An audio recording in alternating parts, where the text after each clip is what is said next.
Ang arte or art ay dili lang usa ka passion. It's a way of seeing the world. Karon, atong tukion ang journey ng isang multidisciplinary artist na si Sindri Evertos Ignacio. Para nako, ang art ay usa ka paagi sa pag-express sa atong kaugalingon ug sa mga pangandoy nato na dili masulti through words. Si Cindy Ignacio nagsugod sa ilang artistic journeys sa pagkabata. Diin ang inspirasyon naggikan sa gagmay nga moments sa kinabuhi. Ang first thought sa akong mind during my artist journey is katong first yun ako ma-remember, nag-start ito itong kinder pa ko. Nami marag art activity. Marag ako lang gitapukan that time kay marag nami sila sa akong work. So marag nakita sa akong teacher na nakay potential sa art. So more to marag dito nag-start na feel na ko na nakoy potential. So on, nag-develop siya through the years. Elementary, Permico Artist of the Year, then high school Artist of the Year gapon throughout the years. Hantod, gi-pursue na ko siya through the years.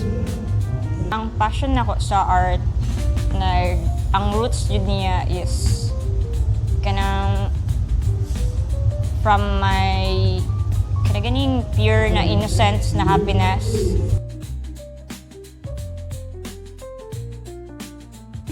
Ang most memorable artwork nako tong nagasugod na jud ko career as an artist.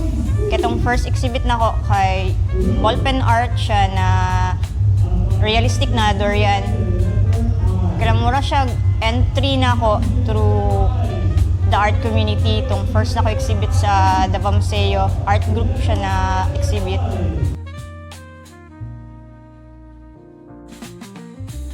Murag mo itong memorable kay marami siya enter point good sa community o sa art scene. So sa akong ang journey sa evolution sa akong art style, at first kay na peer pressure jud ka lang kung unsay halinon. So sa Davao, mga halinon jud kay mga Davao coded na mga images like mga ifugaw, mga symbolism sa Davao, eagle, durian. So mostly kala mga syllable artworks akong gina-draw dati itong first nako sa art journey. Then throughout the time, kay nag-develop siya na gusto ko na marag self-expression na good siya. So, gi-apply na ko akong current works sa akong kanang unsa akong gusto i-vision as an artist. Like, gusto ko maka-enter ang viewer sa akong mind goods through my art. Nag-start pa jud ko kay ang struggle jud ana kay financial o kanang asa nimo i-market imong self. So sa Philippines ba kay lisod yun ang art scene.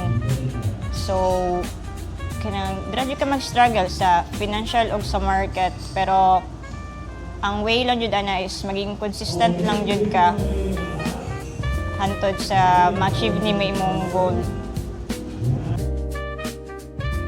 Ang pinaka-proud nako na achievement sa akong journey is not about mga awards na ako or mga nakamit na ko ng mga events. Ang pinaka-proud na ko na achievement is na found yun ako akong true self, like na-known ako akong true self. Man akong greatest achievement. Ang art para nako dili lang para sa ako. Para pud kini sa uban. Sa impact nga madalan ani sa kinabuhi sa tao. Akong plans sa ako or my next step sa akong art journey is next year nagaplano ko mag one-man show, then nagaplano ko mag buhat og mini studio na makahelp sa mga nag-start pa lang og kanang mga artist journey good.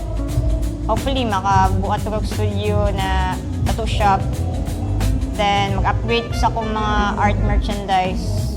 So muna akong mga plan. Last question. So, ang most important lesson sa akong art journey is simply lang just be consistent. just keep showing up lang jud sa in this kind of career, like maski maulaw ka or mahadlok ka or magka-anxiety ba ka, ups and down, just keep showing up.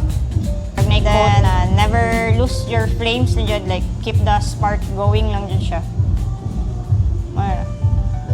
Para sa mga aspiring artists or mga nagsugod pa lang na artists, padayon lang sa paghimo.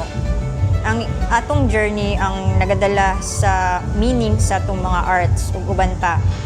Maski asa pa ka na linya ang imong pilion.